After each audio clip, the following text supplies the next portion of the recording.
Hey, speaking of dead bodies. Oh, must be time for our scene. Hey, D'Artagnan, what's the chance of me borrowing that shish kebab stick?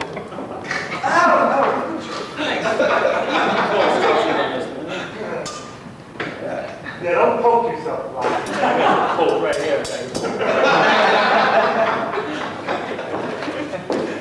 Submitted for your approval. Imagine, if you will, that a very wonderfully disturbing scene for a very converted mind of Shakespeare.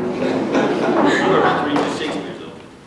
Stop fooling around. I want to get into the Grand Canyon Shakespeare Festival. Oh, give me a hint. What's this thing? Standing Sorry, Mother. Am I straight? I don't know.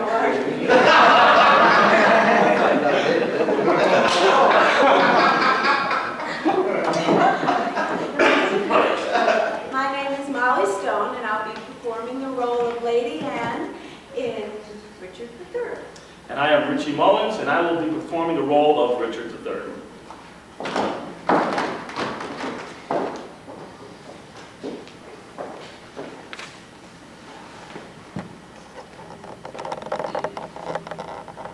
Poor, cold figure of a holy king. Pale ashes of the house of Lancaster. Thy bloodless remnant of that royal blood. Be it lawful to invocate thy ghost, to hear the lamentations of poor Anne, wife to thy Edward, to thy slaughtered son, stabbed by the self-same hand that made these wounds.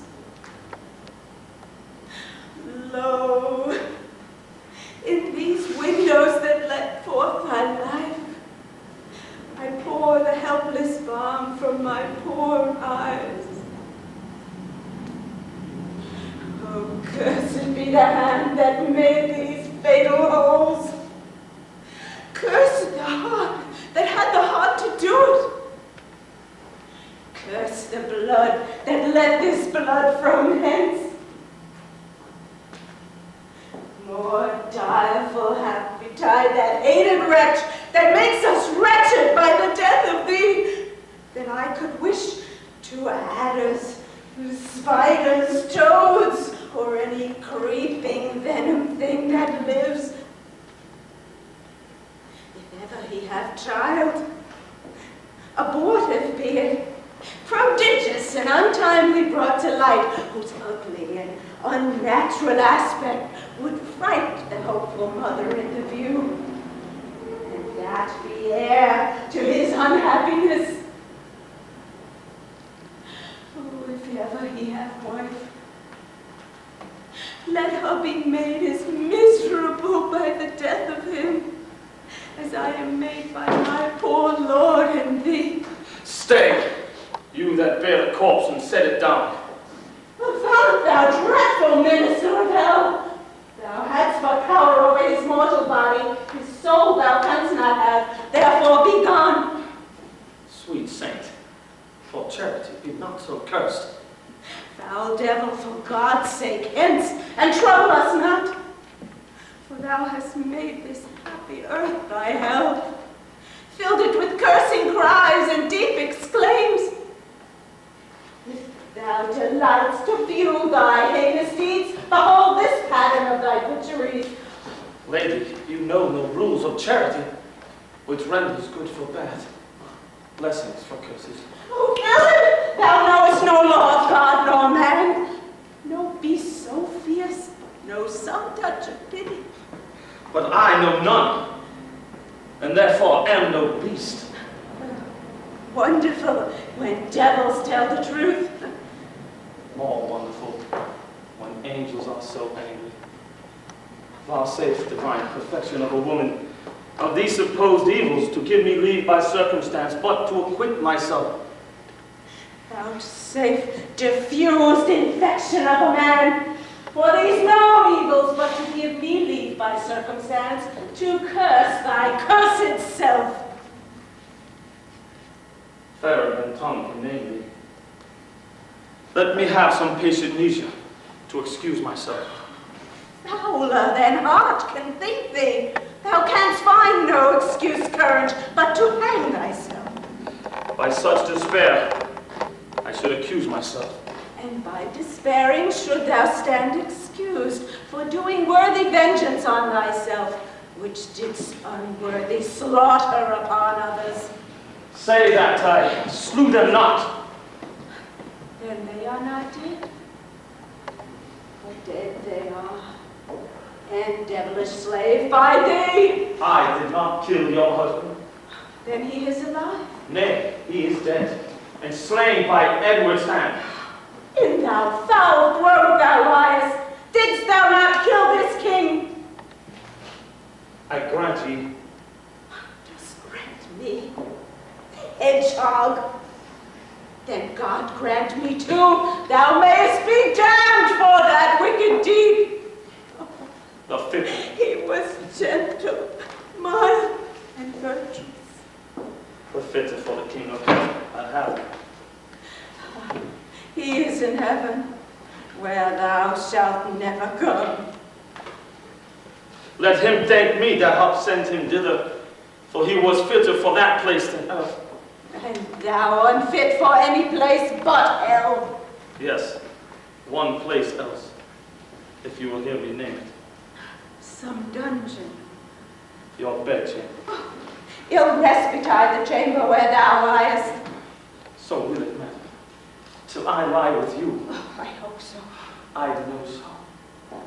But, gentle Lady Anne, to leave this keen encounter of our wits, and to force someone into a slower method, is not the causer of the timely deaths of these Plantagenets, Henry and Edward, as blameful as the executioner.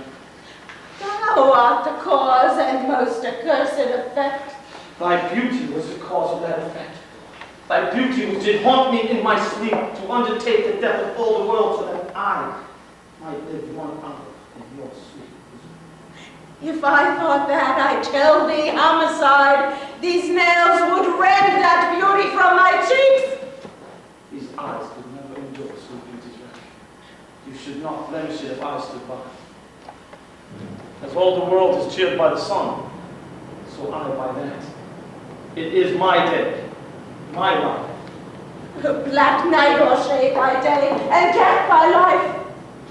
Curse not thyself, fair creature. Thou art both. I would, to be revenged on thee. It is a quarrel most unnatural to be revenged on him that loveth you. It is a quarrel just and reasonable to be revenged on him that slew my husband. He that bereft thee, lady, of thy husband, did so to help thee to a better husband. His better does not breathe upon the earth. He lives that loves thee better than he could. Name him. Plantagenet. That was he. The self same name, but one of better nature. Where is he? Here. Why dost thou spit at me? Would it were mortal poison for thy sake. Never has poison come from so sweet a place. Teach not thy lips such scorn, for they were made for kissing, lady, not for such contempt. If thy revengeful heart cannot forgive, lo, I lend thee this sharp, pointed sword, which if thou please to hide in this true bosom, and let the soul forth that adoreth thee. I lay it naked to the deadly stroke, and humbly beg the death upon thy knee. Nay, do not pause, for I did kill King Henry, but 'twas thy beauty that provoked me. Nay, now dispatch! 'Twas I that stabbed your Edward, but 'twas thy heavenly face that set me up. Take up the sword again, or take up me. Arise, dissembler. Though I wish thy death, I will not be the executioner. Then bid me kill myself. I will do it. have already. Hush. That was in my rage. Speak it again. And even with the word, that hand, which for thy love, did kill thy love, will for thy love kill a far truer love. I would I knew thy heart. 'Tis figured in my tongue. I fear me both are false. Then never man was true. Put up your sword. Say then my peace is made. That you shall know hereafter. But shall I live in hope? All men, I hope, live so. Vase, to wear this ring. To take is not to give. Look how this ring encompassed thy finger. Even so thy breast encloseth my poor heart. Wear both of them, for both of them are thine. And if thy poor devoted suppliant may but beg one favor at thy gracious hand, thou dost confirm his happiness forever. What is it? That would please lead these sad designs to him that hath more cause to be born. With all my heart. And much it joys me, too, to see you are become so penitent. Bid me farewell. 'Tis more than you deserve. But since you teach me how to flatter you, imagine I have said farewell already.